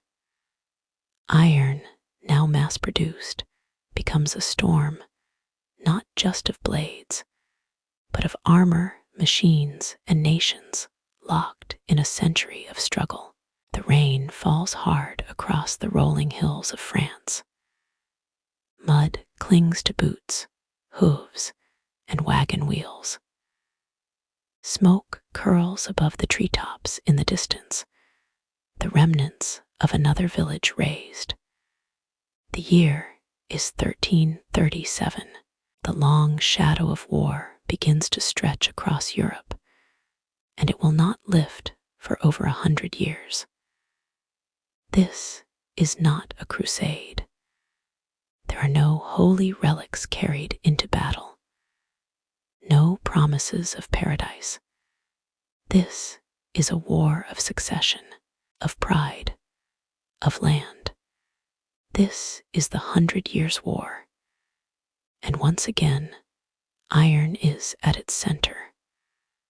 On one side stands the Kingdom of England, a growing maritime power with eyes fixed across the Channel. On the other, the Kingdom of France, vast, wealthy, fractured. It is a war sparked by royal claims, but its fuel is deeper. The rise of centralized kingdoms, the shifting loyalties of powerful nobles, and the changing nature of warfare itself. And war, by now, is hungry. The blacksmiths of both lands work tirelessly. In the damp villages of Normandy, the crowded alleys of London, the rocky highlands of Gascony, bellows roar and hammers fall. The clink of iron rings through Europe, echoing in the heart of every castle, every barracks, every battlefield. But something is different now. Iron is no longer just forged for swords and shields. Now it must suit a new generation of war. One that is larger, more organized, and more brutal than anything that came before. Knights still ride, of course, resplendent in plate and mail, their banners fluttering behind them, but they are no longer invincible. At Crecy in 1346, the world changes. The English, outnumbered, stand their ground, and they bring with them a weapon of terrible efficiency, the longbow, a simple tool made of yew and sinew.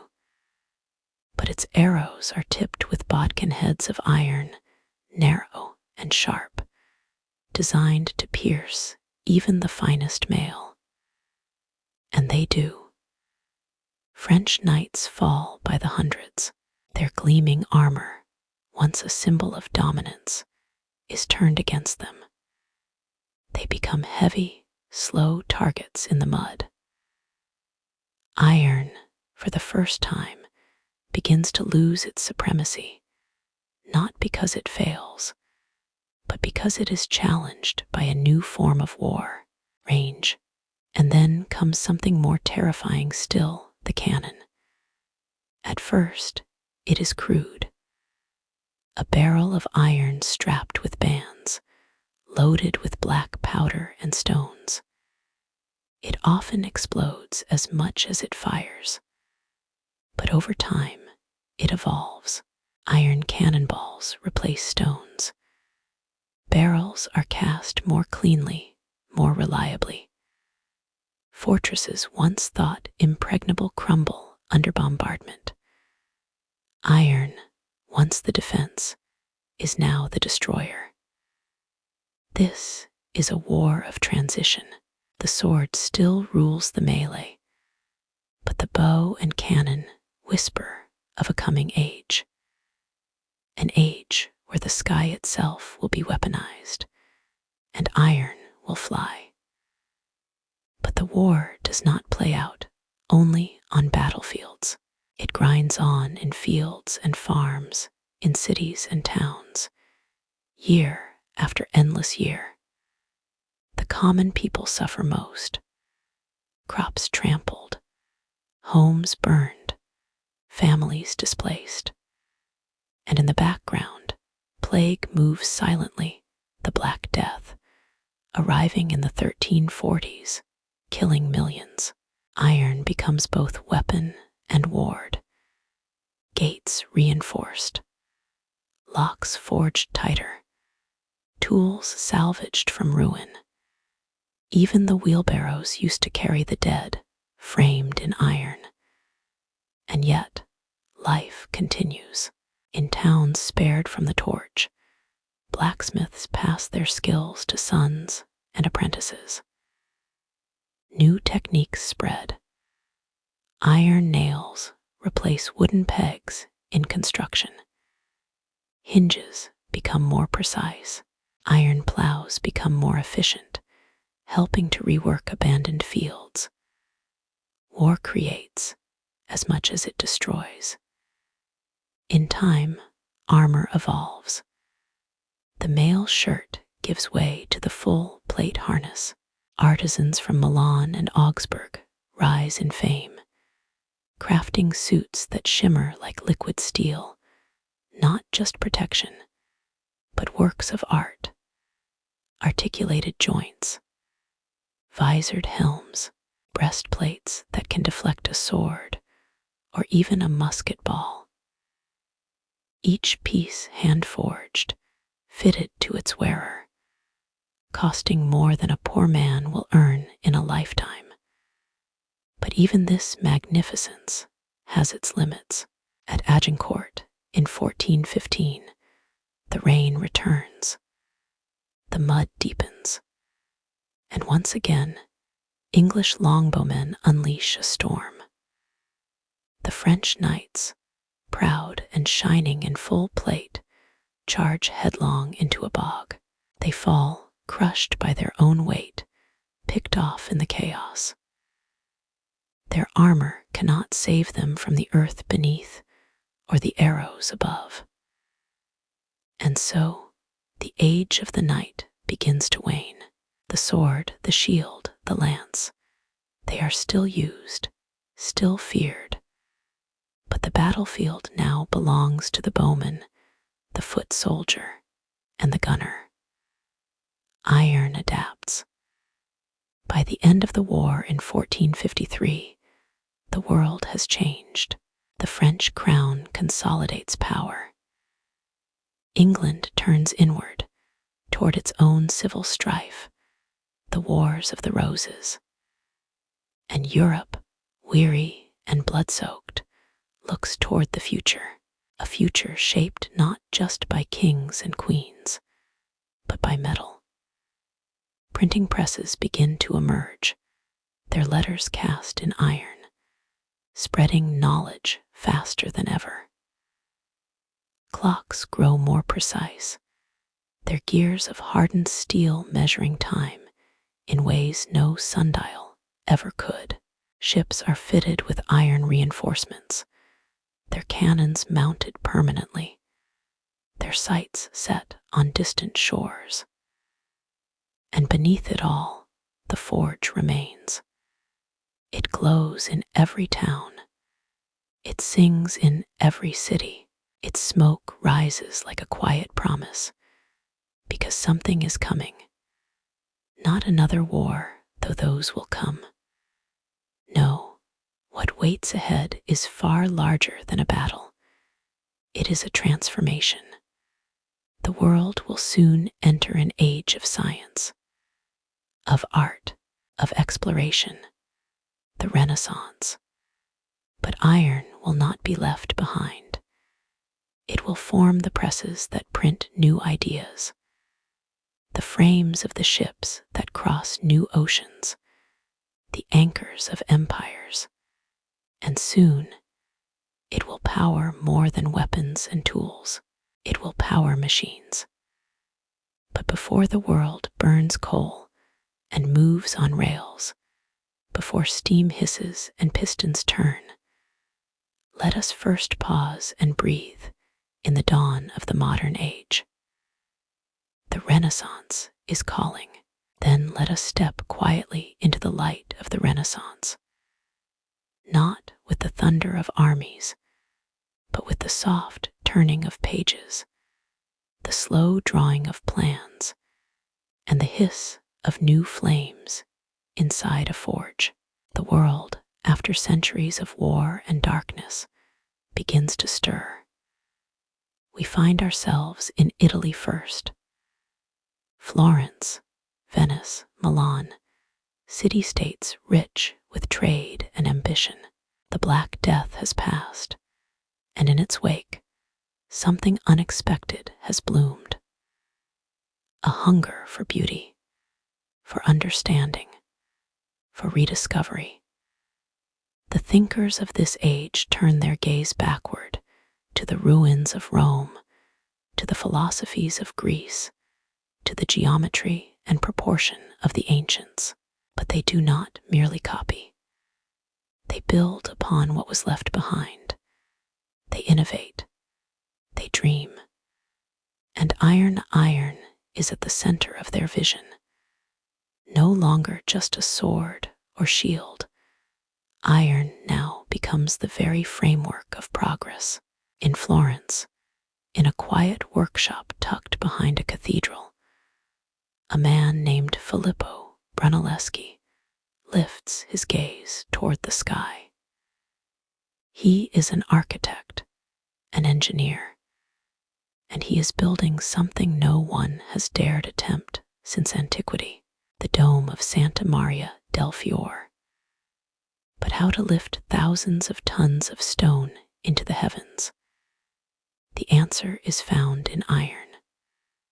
Brunelleschi designs a system of hoists, pulleys, and winches, powered by oxen, controlled by gears, all crafted with iron. It is a machine born of brilliance, of courage. And with it, the great dome rises, brick by brick, until it kisses the clouds. Iron has become more than a weapon. It is now an idea. Meanwhile, in the canals of Venice and the harbors of Genoa, shipwrights lay down the keels of a new kind of vessel, stronger, faster, capable of crossing oceans. Iron nails hold planks in place. Iron anchors bite into foreign shores. Cannons of cast iron line the decks, heralding the rise of gunpowder empires. Exploration begins. Portugal sends caravels down the coast of Africa. Spain looks west, and in 1492, Columbus sets sail, his ships held together by iron, guided by instruments of iron, carrying with him the ambitions of kings and the fate of continents. The world is no longer a closed book. It is an open sea. But even as ships sail and domes rise, something quiet is happening in the hearts of men. Knowledge is spreading. In Mainz, Germany, a man named Johannes Gutenberg tinkers in a cluttered workshop. He is a goldsmith by trade, a man who understands metals. And he dreams not of conquest or cathedrals, but of words, of printing books not by hand, but with movable type. He casts his letters in iron. He builds a press from wood and steel, and with it, he prints a Bible, the first of millions. Iron has found its way into thought itself, into language, into faith, into rebellion, because books are dangerous. Ideas begin to move freely, challenges to power, to doctrine, to history itself. Martin Luther nails his theses to a church door. Philosophers debate the shape of the cosmos. Artists dissect cadavers to better paint the human form. Da Vinci sketches machines that could fly. And in every corner, iron tools make these visions possible. The Renaissance is not peaceful, not entirely. Wars still rage.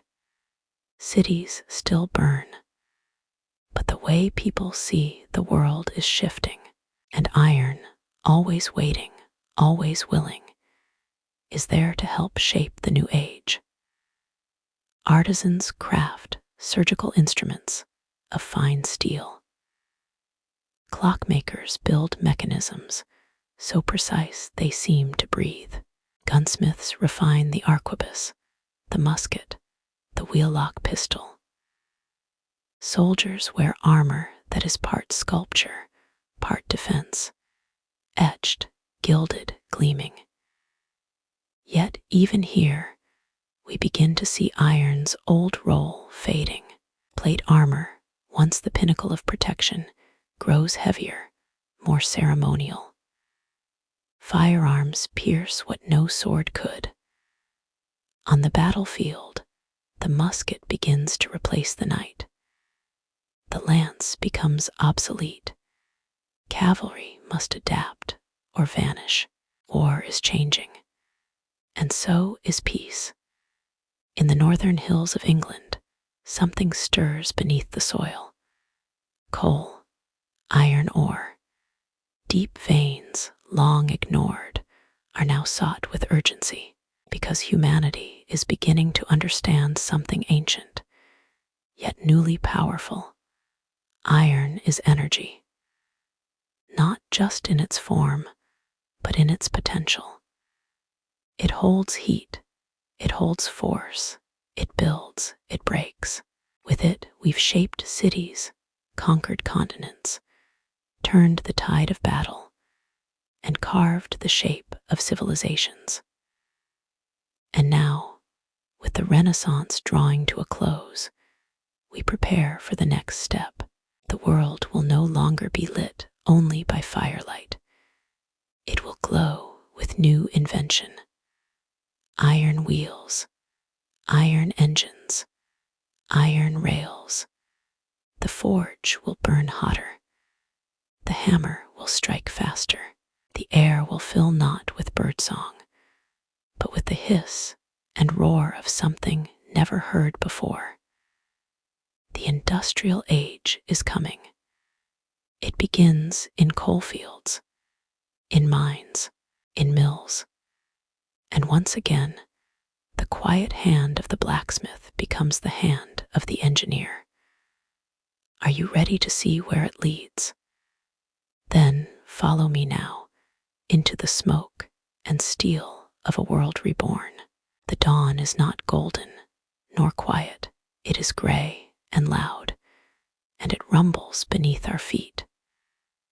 We are in England, not the green pastoral England of poets, but a new landscape.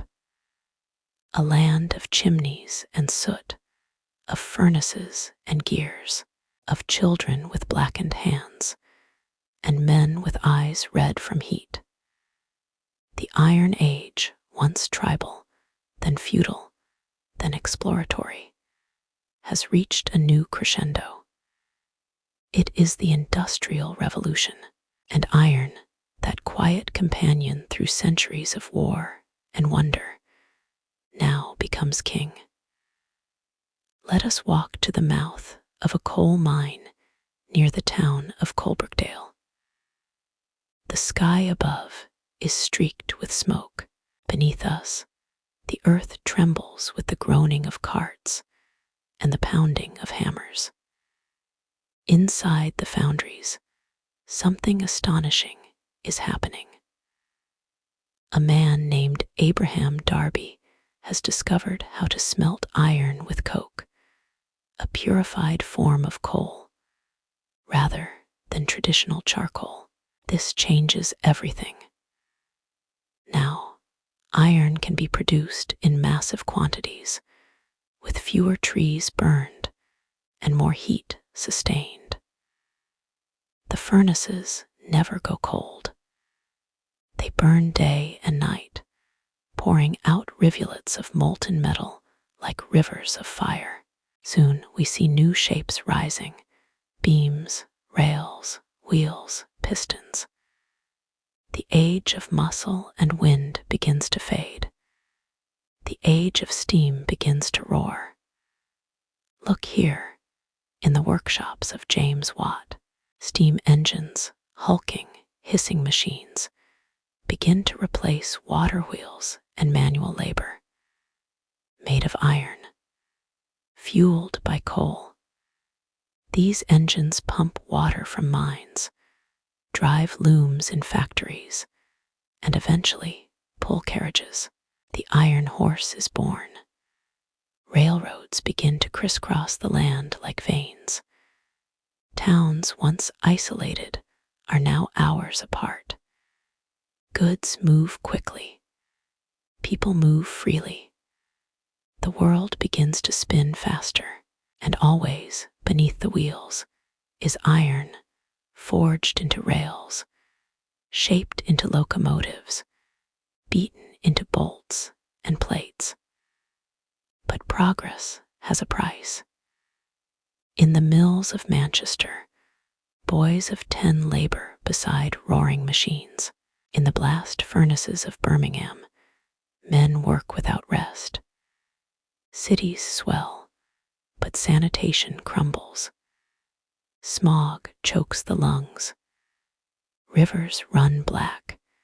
The industrial age is not gentle. Yet, even in the shadow of its cruelty, brilliance shines. Brunel builds iron bridges that stretch across great rivers. Eiffel, decades later, will raise an iron tower in the heart of Paris, a monument not to kings, but to engineering, to iron itself. And beneath all this, the ordinary tools of life change forever. Hinges are more precise, nails more uniform, stoves, pots, pans, all stronger, longer lasting. Clocks are built on an industrial scale. Guns become repeatable, rifled, standardized. Iron presses print newspapers by the thousands.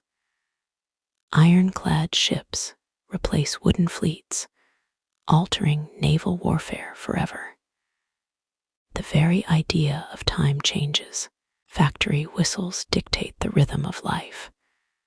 The sun rises, but men follow the bell, the gear, the smoke. And then, amid all this, comes something even greater than steam. Electricity. It begins humbly, in copper wires and glass bulbs, but iron plays its role. In the turbines that spin, the generators that hum, the transformers that tame the current. Suddenly, cities are lit not by fire, but by filament. Streets glow at night. Factories work long past sundown. The forge, once a lonely building at the village edge, now lives in every socket, every rail, every heartbeat of industry. And as the 19th century marches on, iron gives way to its own evolution. Steel, stronger, more flexible, more refined.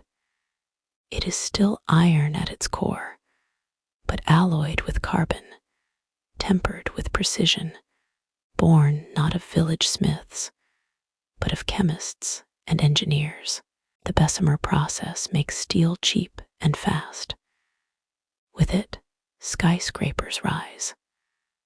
Ocean liners cross the Atlantic.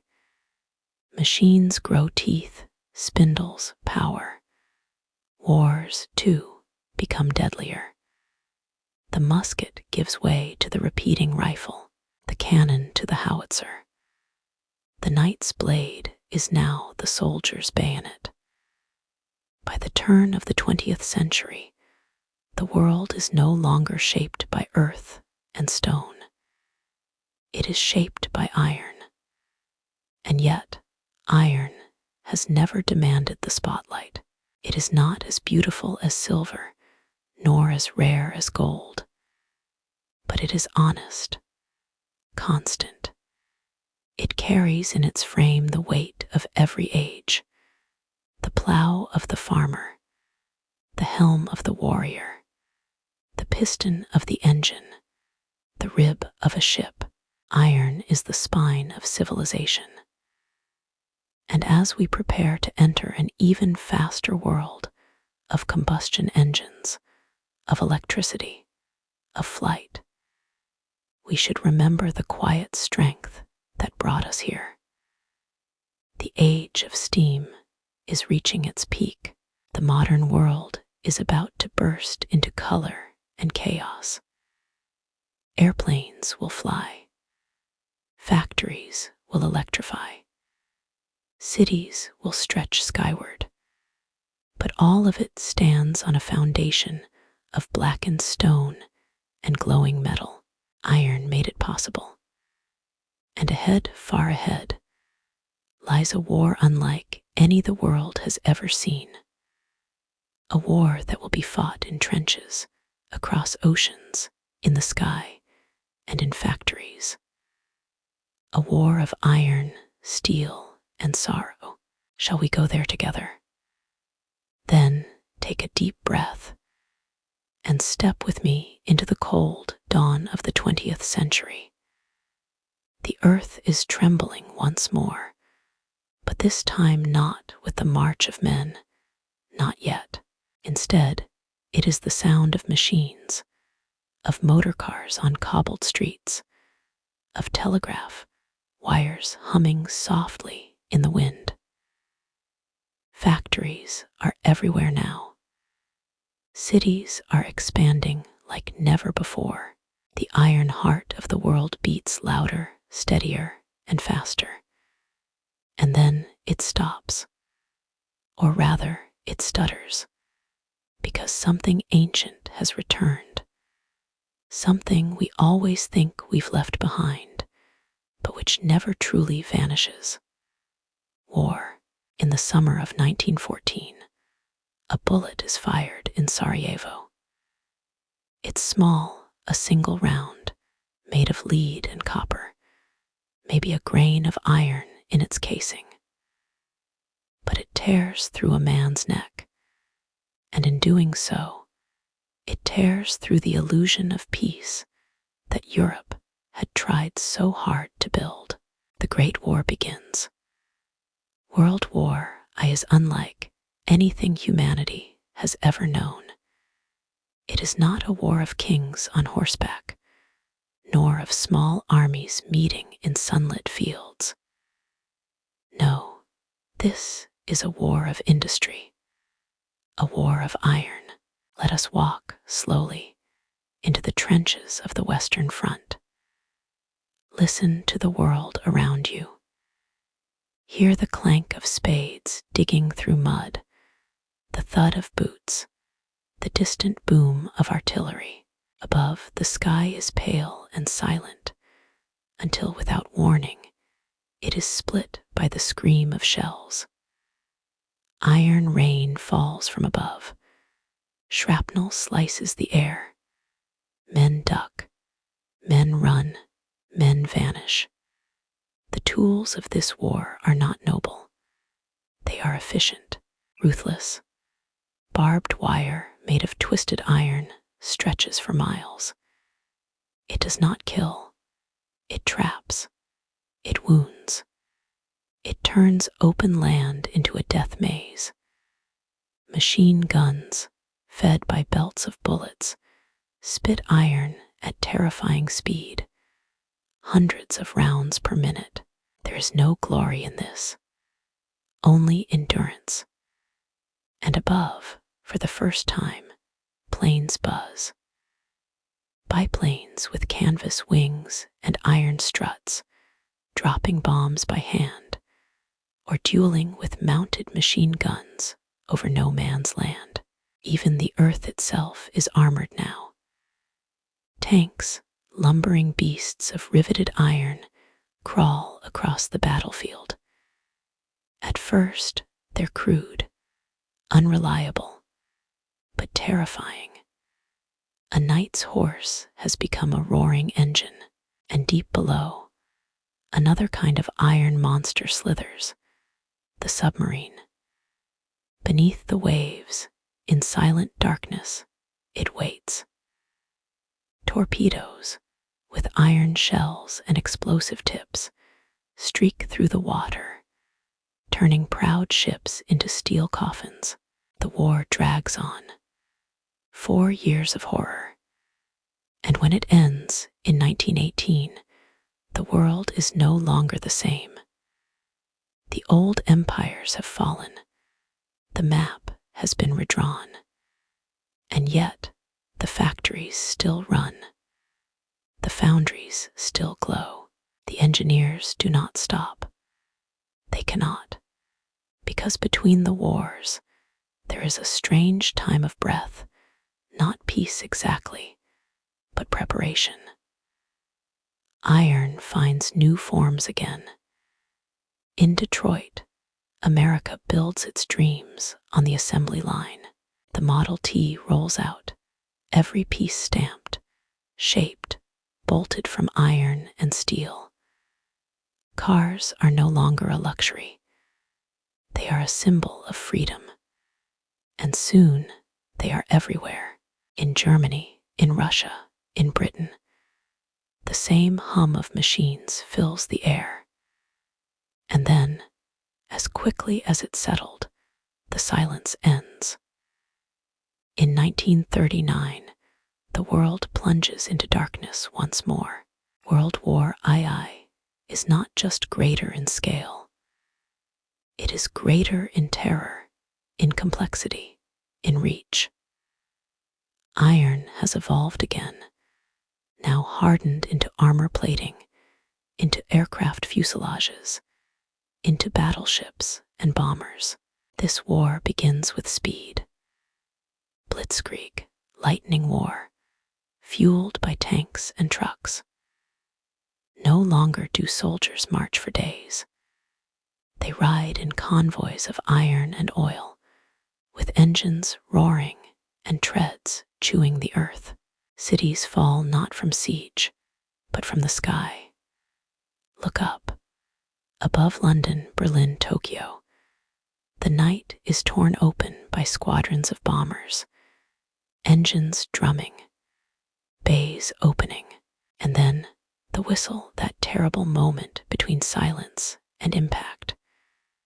Iron bombs drop by the thousands. Explosions bloom like twisted flowers. And then come the war machines of myth. The Bismarck, the Yamato, massive ships bristling with iron and steel, able to rain death across entire coastlines. Aircraft carriers rise, turning the ocean into a battlefield where the enemy is never seen, only felt. And in the air, the plane becomes the dragon, the Spitfire, the Mustang, the Messerschmitt, each a fusion of iron, steel, and fire, dueling miles above the trenches their fathers once dug. Factories become fortresses. In the US, in the Soviet Union, in Germany, production becomes the new battlefield. Every rivet counts. Every ounce of steel matters. Iron is rationed, melted, reshaped. Scrap drives fill furnaces. Even children collect tin and broken toys to feed the war. And then Hiroshima, Nagasaki, not iron this time, but something far more terrible. And yet, even the atomic age was born in ironclad laboratories, beneath shielding, in chambers lined with lead and steel. The instruments, the casings, the delivery systems, all built from the same metal that once shaped swords and spears. When it ends, when the world stands blinking in the ash and silence of 1945. A new reality sets in. We can no longer go back. Iron, the silent companion of mankind, has now become a god of fire. But even gods can be tamed. In the decades that follow, humanity begins to rebuild, not for war, but for wonder. Skyscrapers rise like crystal blades. Trains glide at incredible speeds. Bridges stretch across oceans. Iron is now wrapped in glass, hidden behind circuits, woven into the skeletons of satellites and spacecraft. The Iron Age never truly ended. It simply transformed. And now, as we stand at the edge of the digital age, of fusion and AI, of Mars and beyond, we still walk on the bones of iron. Would you like to take one final step with me into the Iron Age of the modern world? Then walk with me now, one last time, as we arrive in the age you know best, your own. The cities that shimmer at night, the phones we hold, the towers that climb into the clouds, all of them, every steel beam and microcomponent, are children of iron, though it hides beneath chrome and carbon, beneath titanium alloys and tempered glass. Iron is still there, anchoring the modern world in its ancient strength. Look around. A skyscraper in Shanghai reaches over 1,000 feet into the sky. Its core a matrix of steel, iron reborn through science and precision. In New York, the subways whisper beneath streets lined with the echoes of 20th century ambition. Bridges of woven metal hang suspended over rivers, cars streaming across them like blood through veins. We are still building with iron, but now we build at a scale the ancients could never have imagined. And beyond Earth, further still, iron has gone to space. The rockets that thunder from Cape Canaveral, from Baikonur, from China's Gobi Desert, carry capsules framed in high-strength alloys inside their hulls. Astronauts ride upward in machines built from iron's many evolutions.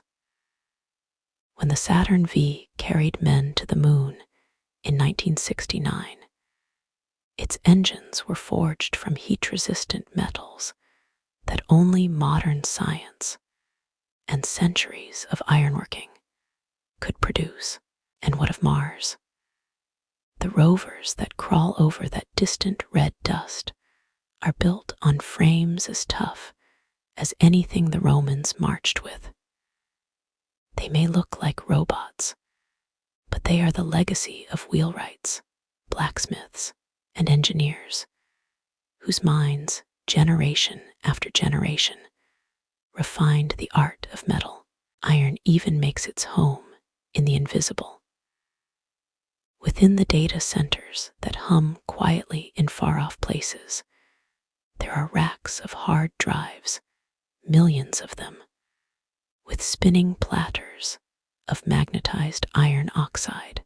Your photos, your music, your memories, all held in particles of metal, whispering through magnetic fields.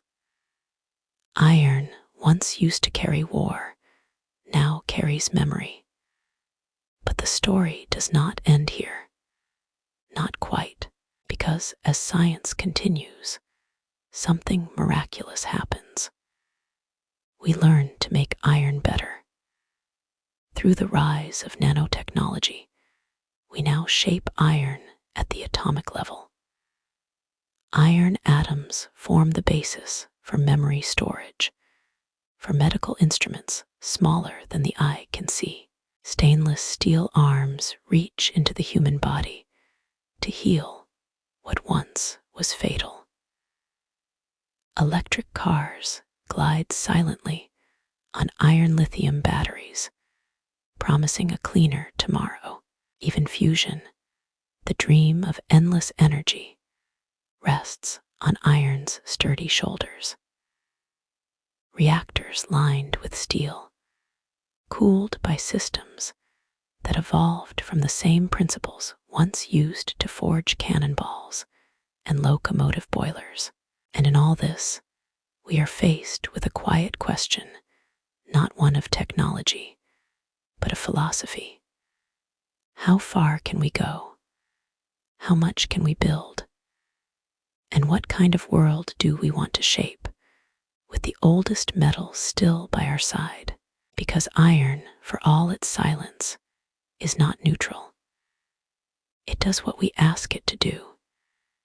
It can build bombs or bridges, prisons or hospitals, weapons or wings. It obeys. So we must ask ourselves now, in the 21st century, as machines learn to think and space becomes our frontier, how will we choose to shape our future? What will we do with the iron in our hands? Perhaps we'll turn it into towers that reach the stars. Perhaps into deep-sea vessels that touch the ocean floor. Or maybe, quietly, we'll use it to build softer things. Not just structures, but societies, networks, connections, because iron has never left us. From the moment a hand first struck it in fire, it has followed us not as a master, but as a mirror, reflecting who we are. And now, dear listener, as your eyes grow heavy and the world around you quiets, know this: you have walked through 3,000 years of human struggle, triumph, and change, from tribal forges in forgotten valleys to the towering cities and glowing screens of our world today, all shaped by the same dark, stubborn, loyal metal, iron. Sleep now, knowing that you are part of its story, and it is part of yours. Good night.